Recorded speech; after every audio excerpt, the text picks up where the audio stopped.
Hey everyone, welcome to another deep dive. Today we're heading over to Cuba. Yeah, we're going to be looking at skilled immigration from Cuba, which is a pretty fascinating topic. It really is, and it's something that's impacting their future in a really big way. Absolutely. I mean, we're talking about a potential brain drain, which could have huge implications for Cuba. And to get to the bottom of this, we've got a stack of sources for you today. Yeah, we're going really deep on this one. All right, so first up, we've got this opinion piece from Cuba Debate, which is a prominent online forum in Cuba.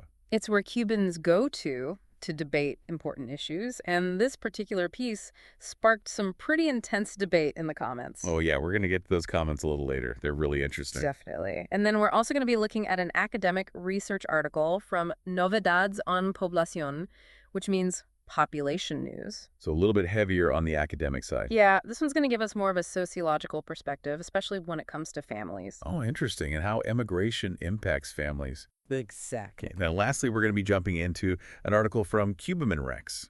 Which is all about Cuban foreign affairs. Right, so this one's going to bring in that external viewpoint. Exactly, looking at external pressures. Okay, well, I'm ready to dive in. Let's do it. All right, so before we get into the 21st century, did you know that emigration from Cuba actually has roots all the way back to the 19th century? Yeah, it's not a new phenomenon by any means. I mean, people have always moved around the globe for different reasons. Right, but in this case, it seems like the Cuban experience is very much tied to its history, especially its relationship with the United States. Absolutely. Okay, and speaking of history, we can't forget about the wave of immigration that happened in the 1960s following the Cuban Revolution. Right, really turbulent times. And while a lot of those who left back then were primarily driven by these political changes. As we kind of move later into the 20th century, we see a bit of a shift, right?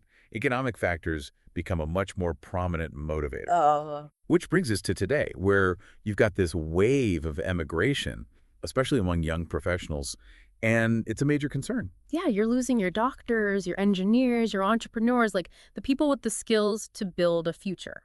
Like all the people you would want to keep to help build your country are leaving. Exactly, and that's why it's called a brain drain. It's more than just individuals leaving. It's about the loss of their knowledge, their skills, their experience, the very things that drive a nation's progress. And to really understand why this is happening, I think we need to hear from the people that are directly impacted. Absolutely. And that's where our deep dive into the Cuba Debate opinion piece, and honestly, its comment section, gets really interesting. Yeah, it's a direct line to the thoughts and feelings of Cubans on the ground, like a space where they're really grappling with these tough choices. And the author, Agustin Lage Davila, he makes an interesting point where he acknowledges, yeah, there are these economic hardships that are pushing people to leave.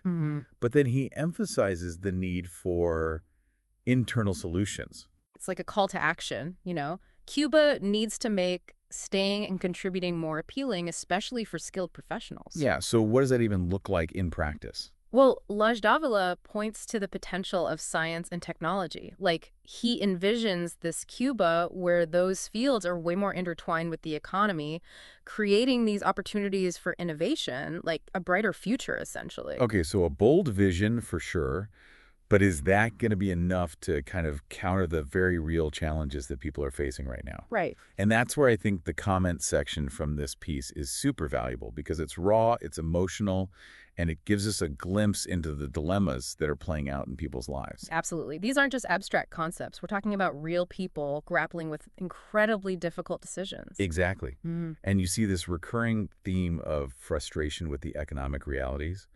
Limited opportunities, struggles to make ends meet, and this feeling of kind of hitting a ceiling in their careers. Yeah, and it's heartbreaking when you see these comments from people who dedicated themselves, like their entire lives to their professions, and now they're being forced to make these impossible choices. Yeah, like we were saying, those comments are tough to read. There's that one from that retired professional who'd spent their whole life working, and now they're having to sell goods on the street just to get by. It just shows the huge gaps between expectation and reality for a lot of Cubans. Absolutely. Yeah. It's like all that hard work and dedication just poof, gone. Yeah. And you see this other commenter lamenting about how mediocre managers are holding everyone back, like stifling growth because they're scared of being replaced by someone more talented. It reveals this systemic issue where even if you have the skills, even if you have the drive, The system itself might hold you back. Right. It makes you wonder how many brilliant minds are being wasted because of this. Exactly. And then you tie that in with the comments from like those in their 60s, right? Reflecting on a lifetime of economic hardship, it makes you wonder about the future. Yeah, and then you add in the generational aspect, like younger Cubans. They're seeing these stories, they're living these realities. It makes them question if staying in Cuba means accepting a limited future.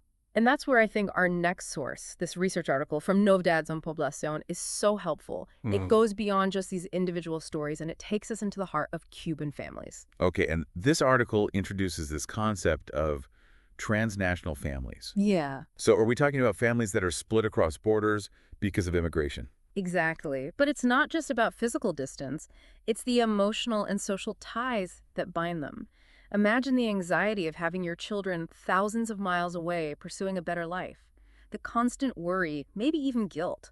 This complex web of emotions that they're experiencing. Right, and it's not just emotional, it's financial too. The article mentions remittances, which is money sent back home, plays a significant role in the Cuban economy. Yeah, I mean, for a lot of families, those remittances are a lifeline.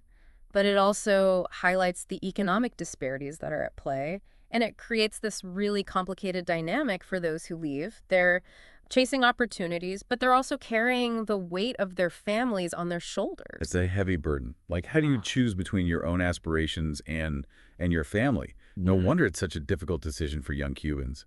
Yeah, and you can't underestimate the influence of social networks in this. Like, the article highlights how friends and family who have already emigrated, they play a huge role in shaping these decisions. So if you see someone from your town, your school, your family even, successfully build a life abroad. It makes it seem possible, right? Like, if they can do it, I can do it too. Exactly. But what I found super interesting was this concept of circular migration. Circular migration. Okay, break that down for me. Okay, so imagine this.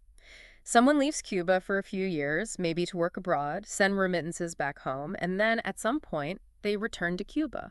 It's not this permanent goodbye. Wow, so it's not always a one-way ticket out. There's this back and forth. Exactly. But it begs the question, why go back at all if things are so challenging in Cuba?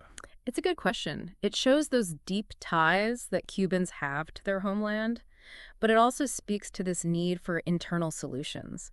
Cuba needs to create an environment where coming back and contributing feels like a real option, not just something you long for.